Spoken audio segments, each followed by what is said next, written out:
많은 성인들이 이렇게 말씀하시거든요. 나는 죄인입니다. 우리 프란치스코 교황님께서도 교황 선출되셨을 때 제일 먼저 하신 말씀이 뭐였을까요? 모르시는군요. 저는 죄인입니다 라고 말씀하시고 강목을 먼저 청하셨어요. 우리가 죄인이라는 걸, 그러니까 나의 죄를 알면 형제들의 죄를 좀 덮어줄 수가 있는데, 나의 죄는 내가 까먹고 형제들의 죄를 이렇게 밝히 보게 되면 판단하기가 쉽죠. 그래서 남의 결점이, 저 사람이 저런 결점이 있어요. 그러면 나도 저 사람의 결점보다 더 큰 결점을 가지고 있다는 것을 알면 우리가 마음이 편해지는데, 저 사람의 결점과 함께 살아가는 게 힘들죠. 왜냐하면 내가 나의 결점을 잘 모르고 있기 때문에. 하느님이 나의 결점을 다 고해성사로 없애주셨잖아요. 그죠? 그래서 우리는 기쁘게 살아가고 있잖아요. 기쁘게 살아가고 있는 이유는 하나님께서 우리의 그 결점을 다 보완해 주시고 용서해 주시고 사랑해 주시기 때문에 우리가 기쁘게 살 수가 있어요. 근데 우리는 나의 결점과 죄는 용서를 받았는데 남의 죄는 심판하고 싶은 그 고약한 성질을 가지고 있어요. 우리가 그게 원죄라고도 볼 수 있는데, 그래서 우리가 판단하지 말라고 성경에서도 말씀하시지만 우리 설립신부님도 이 강론에서 이렇게 말씀을 하고 계십니다. 양심불이라는 것은 흔히 우리가 여태까지, 저도 이걸 준비하기 전까지는 양심불이면 양심불을 밝힌다 라는 얘기는 그냥 양심적으로만 살면 된다 라고 생각을 해왔는데, 그것이 아니라 믿음의 빛에 의해 조명된 양심이라고 최현식 신부님이 그 참된 행복을 위하여에서 그렇게 말씀을 하고 계세요. 그래서 믿음은 필요하죠. 양심불을 밝히는데 믿음이 필요한데, 우리가 이성의 빛만으로 이 세상에서 살아가는데 이성의 빛만으로 하느님을 인식하는 것은 어려워요. 그렇기 때문에 인간의 이해력을 넘어서는 것들 뿐만 아니라 이성적으로 접근 가능한 종교적, 윤리적 진리들도 현재의 인간 조건에서도 더 쉽게, 더 확실히 오류 없이 알기 위해서는 하느님 계시의 빛이 필요하고, 이 계시의 빛을 받아들이는 것이 믿음이에요. 믿음이라는 것은 하느님 계시의 빛을, 계시된 것을 받아들이는 것이 믿음이잖아요. 그래서 인간의 이성만으로는 어렵다. 내가 생각해서 하느님을 막 만들어내는 것이 아니라 내가 이성적으로도 열심히 노력을 해야 되고, 그리고 하느님 계시의 빛이 내려오고 이 계시의 빛을 받아들이는 그 믿음이 절대적으로 필요하다. 그래서 선하고 순수한 양심은 우리 그냥 인간적인 노력으로만 되는 게 아니에요. 참된 신앙으로 밝아지게 되어 있어요. 우리가 알 수 없는 이 하느님의 손을 잡고, 이 아기는 하느님, 이 아버지의 손을 잘 인식 못하고 있을 거 아니에요. 우리도 하느님 아버지의 손을 잡고 있다라는 그 믿음을 가지고서 우리의 양심을 더 밝게 만들 수가 있어요. 또 티모테오 1서에서는 이렇게 말씀을 하고 계시죠. 깨끗한 양심으로 믿음의 신비를 간직한 사람이 봉사자의 자격이라고 말씀을 하시거든요. 깨끗한 양심만으로는 안 돼요. 믿음의 신비를 간직한 사람이 이게 봉사를 할 수 있다라는 것은 우리의 양심과 그 양심을 더 밝히기 위해서는 믿음이 필요하다라는 것을 알 수 있습니다. 완다곡의 일기에서도 강조했던 건데요.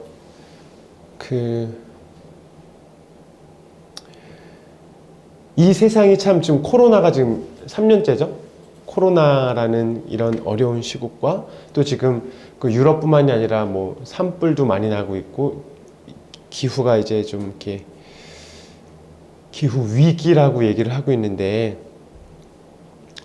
이렇게 어려운 징조들과 아주 힘든 상황들만을 바라보게 되면 우리는 과연 하느님이 살아계신가? 하느님이 지금 과연 우리를 잘 인도하고 계신가? 이런 의심을 할 때가 있죠. 그런데 이제 저는 이 구절을 참 좋아하는데, 예수님은 이제 그냥 백고문에서 이제 주무시고 계셨어요. 코를 골고 계셨는지 알고 계셨는지 모르겠지만 아무튼 편안하게. 왜냐하면 이 세상은 하느님 손바닥 아니야. 내 아버지 손바닥 아니기 때문에 편안하게 살고 있어요. 그런데 이제 그 제자들이 저희가 죽게 되었는데도 걱정 안 되냐고 막 이렇게 예수님을 깨우죠. 예수님은 잠잠해져라, 조용히 하여라 라고 얘기를 하면서 왜 겁을 내느냐, 아직도 믿음이 없느냐 하고 우리를, 제자들을 이렇게 나무라시죠. 이 세상은 하느님이 끌고 가고 있어요.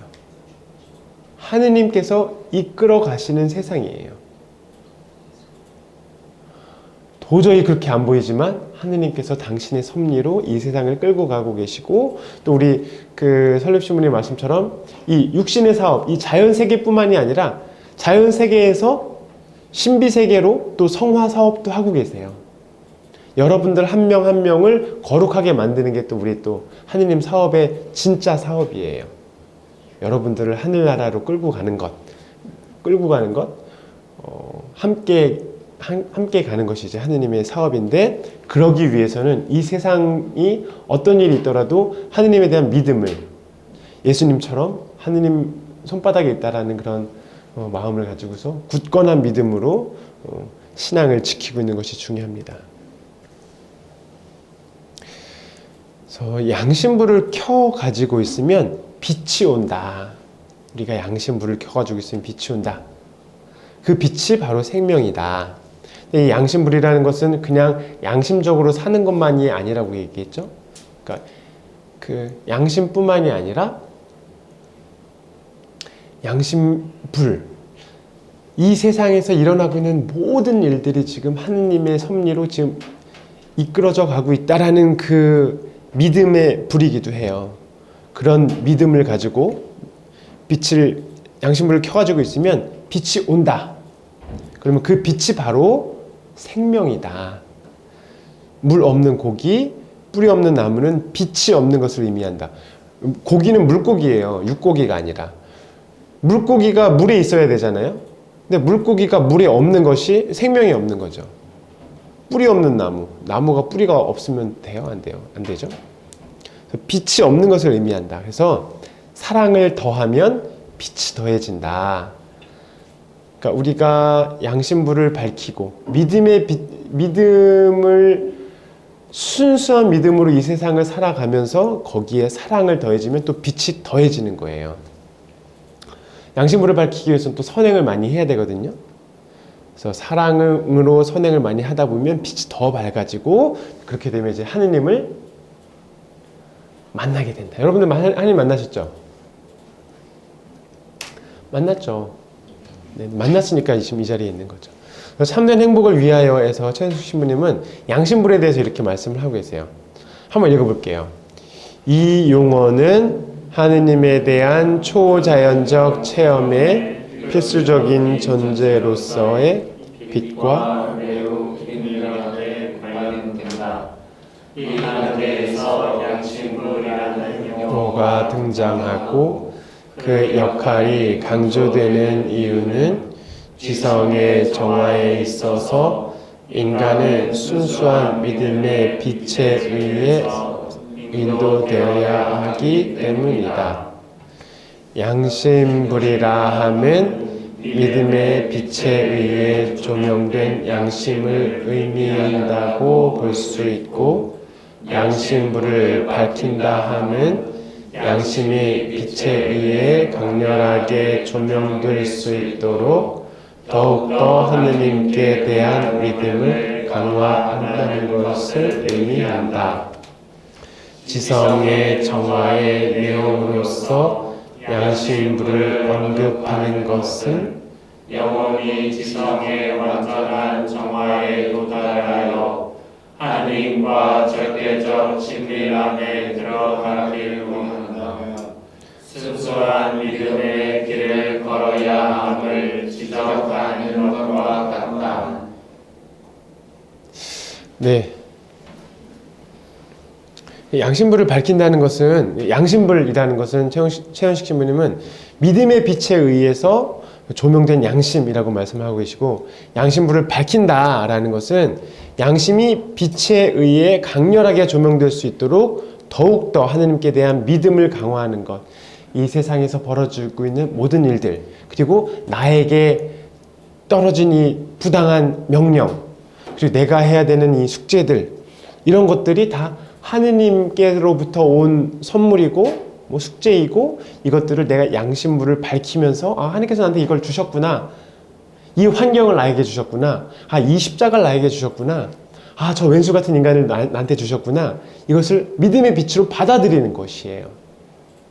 양심물을 밝힌다는 것은. 그러니까 양심이 빛에 의해서 강렬하게 조명될 수 있도록 더욱더 하느님께 대한 믿음을 강화하는 것, 나의 양심물을 밝히기 위해서 더욱더 우리가 이렇게 믿음을 가지고서 강화하는 것. 그래서 한마디로 말을 한다면 하느님이랑 친해지려면 믿음, 순수한 믿음의 길을 걸어가야 된다. 아니, 하느님이 어떻게 이럴 수가 있지? 하느님이 어떻게 이럴 수가 있지? 하느님은 당신의 길을 가고 계세요. 그죠? 하느님은 사랑이신데 자유롭게 당신의 그 세상을 이끌어 가시고, 그 중에 이제 성화 사업, 거룩한 사업, 당신의 진짜 사업을 또 이렇게 하고 계신 거죠. 선생님은 이렇게 말씀하셨어요. 신덕 만능 때는 왔네, 바야흐로 오늘일세. 들어보셨죠? 왜냐면 우리 뭐 찬미가에 나오는 노래니까. 그래서 우리가 신덕 만능 시대, 우리가 믿으면 되는 시대가 곧 도래할 것이다. 그래서 믿음을 되게 많이 강조하셨어요. 믿는 대로 되죠. 그래서 우리가 양심불을 밝히기 위해서, 우리가 순수한 믿음의 길을 걸어가기 위해서 어떻게 해야 될까? 첫 번째로 일단은 양심의 소리를 들어야 돼요. 양심의 소리. 근데 우리가 할 일은, 저의 관심사는 늘 다른 형제들이었어요. 저 인간은 뭘 하고 있나? 저 인간은 뭘 하고 있나? 아니면 우리 장상은 뭘 하고 있나? 그러니까 나의 양심의 소리를 듣지 않고 다른 형제, 저 형제 맨날 운동 맨날 이렇게 하고. 미안해, 전혀 몰라요. 그러니까 우리는 남들이 뭘 하는지에 대해서는 되게 기가 막히게 귀신 같은 재주를 가지고 있는데, 나의 양심의 소리를 듣는 것에는 등한시하고 있는 경우가 많다.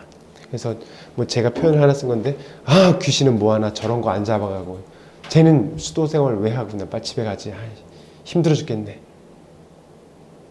그러니까 우리가 시선을 남들한테 뺏기면 안 돼요. 나의 시선을, 어제는 나의 용모를 체크해야 된다고 그랬잖아요. 나의 용모와 언사와 태도, 나의 용모와 언사와 태도를 생각하면서, 체크하면서, 또 나의 양심의 소리, 나의 양심에서는 지금 뭐라고 외치고 있지? 이걸 들어야 되는데 우리의 시선은 자꾸 밖으로 뺏기고 있기 때문에 우리가 좀 하느님을 알기가 어려운 거예요. 두 번째, 양심의 소리를 들어야 되지만 근본적으로 죄와 사욕이 없어야 돼요. 죄가 있으면, 우리가 이제 예수님을 모시게 되면, 예수님을 모셨는데 이 안에 우리가 죄스러운 생각과 어떤 뭐 사욕이 가득해요. 그럼 예수님이 우리 안에서 살 수 있어요, 없어요? 없어요. 이게 살 수가 없는 거예요. 그러니까 하느님을 모시기 위해선 죄가 없어야 되고 사욕이 없어야 돼요. 분심남림도 없어야 되는 거죠. 그래서 상선벌악. 요즘 사람들은 상선벌악이란 말을 되게 싫어해요. 아세요? 왜냐하면 상선벌악의 하느님이 아니라, 하느님은 무조건 자비하신 하느님이야. 벌을 주시는 하느님이 아니야. 벌을 주신다면 하느님이 아니지 라고 생각하는 사람들이 많아요. 근데 상선벌악이 우리 가슴에 박혀 있다면 우리는 양심을 거스르는 말과 행동을 하지 않으려고 노력하게 되고, 우리의 죄와 사욕은 차츰 이렇게 사라지게 되겠죠. 하느님을 가슴 아프게 하면 안 되니까. 또 상선벌악, 우리가 착한 일을 해서 우리가 상을 받아야지, 우리가 잘못한 일을 하게 되면 벌을 받게 되니까. 이게 우리 양심에 박혀 있는 거예요. 근데 이 양심에 박혀 있는 상선벌악을 요즘 사람들, 특히 젊은 세대들은 아니야, 상선벌악 없어, 하느님은 무조건 사랑이시니까 내가 어떤 짓을 해도 다 용서해 주실 거야 라고 자기 나름대로의 양심의 소리를 없애고 그냥 멋대로 살아가고 싶은 사람들이 많아요. 여러분들은 안 그러시죠? 근데 이게 시대의 흐름이에요. 자비하신 하느님만. 왜냐하면 요즘 지옥에 대해서 혹은 마귀에 대해서 얘기하는 걸 엄청 싫어하거든요. 사람들은. 불편하게 생각하니까 난 그 얘기 듣기 싫어요. 상선벌악 무슨 상선벌악이에요. 하느님은 자비하시기 때문에 내가 무슨 일을 해도 다 용서해 주시고 지지해 주시고 사랑해 주실 거예요. 우리 하느님은. 그렇게 얘기를 해요. 많은 분들이. 그래서 양심불을 타오르게 하는 가장 기본적인 조건은 일단 죄와 사욕을 없애는 것이다. 그래서 그 사욕과 우리 이계가 사욕이잖아요. 사욕과 양심은 서로 상반되는 것이에요. 그래서 사욕, 나의 교만한 마음, 게으른 마음, 화나는 마음 이런 것들을 계속 올라가게 되면 나의 양심불은 죽어가게 돼 있어요. 사욕이 크면 양심불이 죽고 양심불이 타오르면 사욕은 없어지기 마련이에요. 그래서 우리가 양심불이 서서히 밝아지면 죄를 짓기 싫어하고 또 사욕을 내 마음 안에 품기 싫어하죠. 그래서 양심불이 밝아지게 되면 죄 짓는 거를 더러운 똥 만지는 거, 똥 만져보셨어요? 개똥 이렇게 치울 때 튀잖아요. 그럼 이제 똥 만지는 것보다 훨씬 더 더러운 일이에요. 죄 짓는다는 것은. 죄 짓는다는 게 뭐예요? 마음속으로 에이그 저 인간 저거 그런 생각이 들었을 때 똥 만지는 것보다 더 더러우니까 만지지 말아야죠. 그런 생각이 지나갈 수 있도록 냅둬야 돼요. 이렇게. 그래서 양심불이 밝아지게 되면 죄를 짓지 않으려고 하게 되고 죄를 짓게 되면 양심불은 사그라들게 되죠. 그래서 양심불이 타오르게 되면 대표적으로는 자꾸 선한 일을 하고 싶어져요. 우리 선한 일, 저는 어렸을 때부터 천주교 신자였기 때문에 착한 일을 많이 해야 된다는 얘기를 많이 들었어요. 수녀님들한테. 수녀님들이 솔선수범을 해야 된다. 그래서 길거리에 있는 쓰레기는 다 줍고 다녔어요. 그러셨죠? 안 그랬구나. 그래서 쓰레기를 줍고 청소를 하고 설거지를 하는 차원을 넘어서서 하느님을 사랑을 갈망하게 되고 이웃들을 사랑하는 마음이 이제 불타오르게 되죠. 양심불이 타오르게 되면 죄가 없고 사욕이 없으니까 양심불이 막 타오르면서 형제들을 어떻게 해서 진길 아우구스틴을 위해서 뭘 하면 좋을까? 진길 아우구스틴 형제가 없을 때 방에 사탕 하나 딱 갖다 놔야겠다. 그러니까 어떻게 하면 하느님을 기쁘게 해드릴 수 있을까? 어떻게 하면 형제를 기쁘게 할 수 있을까? 어떻게 하면 형제와 화해를 할 수 있을까? 이런 것들을 이제 고민하게 되죠. 양심불이 타오르면. 죄 중에 있으면 그게 어려운 일이죠. 자, 선과 덕의 실천. 덕은 익힌 선이에요. 그러니까 선을 착한 일을 많이 하게 되면 그것이 굳어지게 되는 거고 그게 덕이에요. 그러니까 양심을 철저히 지키고 양심 등불을 켜고 있어야 한다. 양심불의 기름은 뭐라고요? 선이다. 선이 중단되면 양심불이 꺼져요. 그래서 착한 일을 계속해서 하고 하는데 귀찮은 일, 여기서 신학원에서 제일 귀찮은 일이 뭐가 있을까요? 양심불이 밝게 되면은 남들이 하고 싶지 않아 하는 것들을 몰래 내가 이것도 해야지. 근데 그걸 누가 보고 있어요? 하느님이 보고 계시니까 하는 거예요. 형제들한테 칭찬받으려고 그런 게 아니라 남들이 없을 때 내가 이걸 해야겠다. 양심불은 계속 밝아지게 돼 있어요. 그럼 하느님을 더 잘 알아보게 돼 있는 거고 또 죄 짓는 거는 걸 안 하게 되죠. 선이 끊임없이 그 재료로 들어오면서 양심불이 계속 밝아지는 거예요. 살아간다는 게 이렇게 행복한 거구나. 양심불이 쭉 이제 밝아지겠죠. 그치지 않는 기도. 그러니까 나중에 한번 정식적으로 한번 쭉 읽어보세요. 오늘은 그냥 보기만 하겠습니다. 그치지 않는 기도. 예수님께서는 너희는 항상 기도하고 그치지 말라고 하셨다. 근데 어떻게 그치지 않고 기도할 수 있을까? 이는 우리 정신으로 하란 말이다. 정신으로 기도를 하는 것이다. 그래서 첫 번째 말씀하시고 계신 게 하느님 싫어하는 생각 안 하는 것이 기도다. 그러면 하느님 싫어하는 생각 안 하면 그냥 그게 그치지 않는 기도인가? 두 번째는 이제 뭐 기도할 때 하느님 싫어하는 것 하지 않고 싫어하는 말 하지 않고 좋아하는 거 하면 된다. 뭐 이런 게 이제 그치지 않는 기도라고 말씀을 하고 계세요.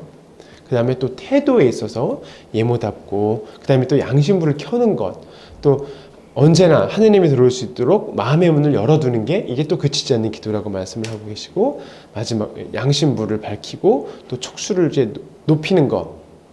당신을 사랑하는 자들은 잘 때에도 이제 풍성한 강복을 내려주신다고 하는데, 잘 때에도 양심불을 켜고 기도하는 것. 그게 이제 마지막으로 자유를 천주께 바치고 내 마음대로 하지 말아야 된다.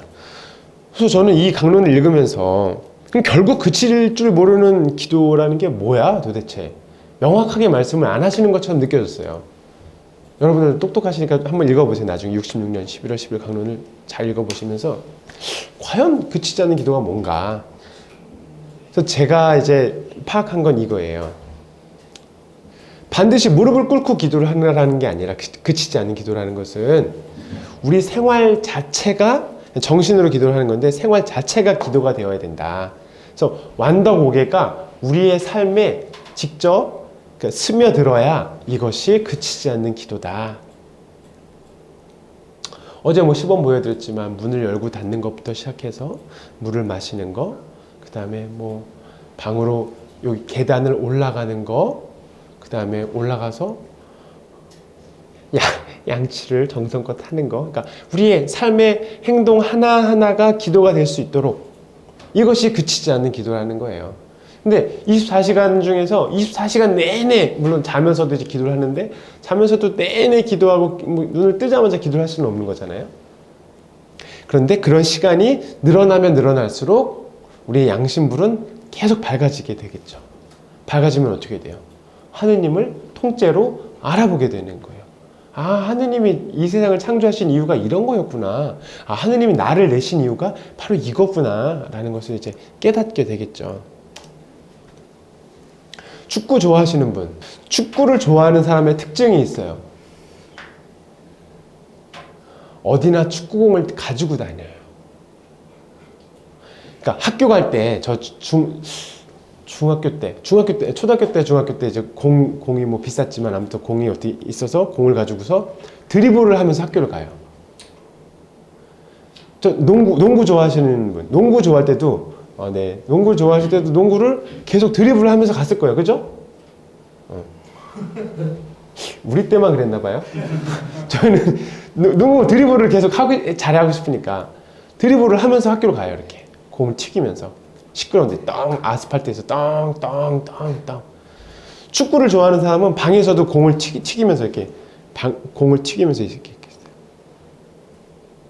안 그러면 좋아하는 거 아닌데. 그러니까 축구를 좋아하는 사람은 공이랑 가까이 있어요.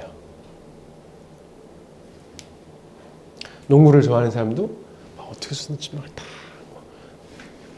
아무튼 축구를 좋아하는 사람.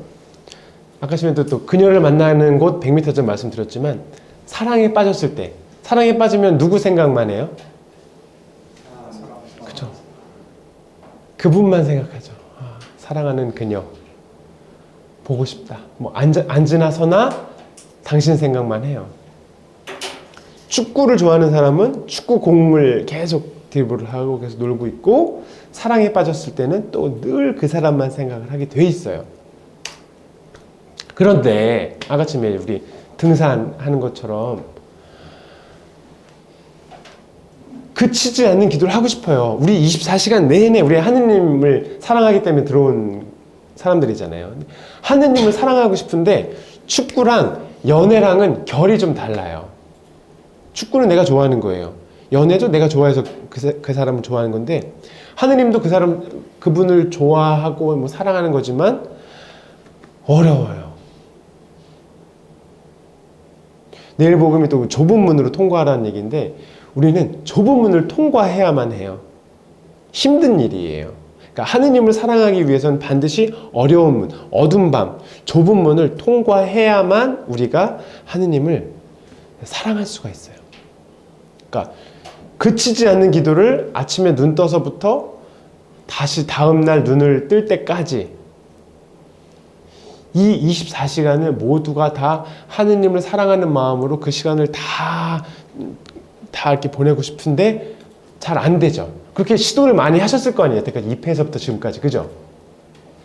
많이 했는데 몇 번 하다가 까먹게 되고 또 실망하게 되고 또 오늘 한번 해봐야지 했는데 또 까먹게 되고 기도하는 거 귀찮고 문 열 때마다 하고 싶은데 자꾸 또 까먹고 하지 말자 뭐 이렇게 되잖아요.